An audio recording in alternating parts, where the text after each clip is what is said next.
In this video, I'll show you how to connect Hotspot to laptop. Ensure you subscribe and turn on the notification to this channel for lots of educational guides and contents like this. Now, at first, before we go on, I'm going to go right here and disconnect this, right? Now, go to your mobile phone, right? Like check your Android, your iPhone, turn on the hotspot, right? Once you have turned it on from the available settings, that is if you swipe your phone down, like if you swipe the screen down softly, you're going to see the hotspot option.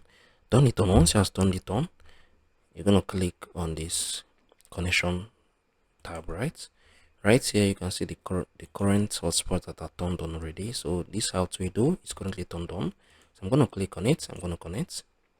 So once you have clicked on it and it has connected, you're going to be connected automatically to a network, right?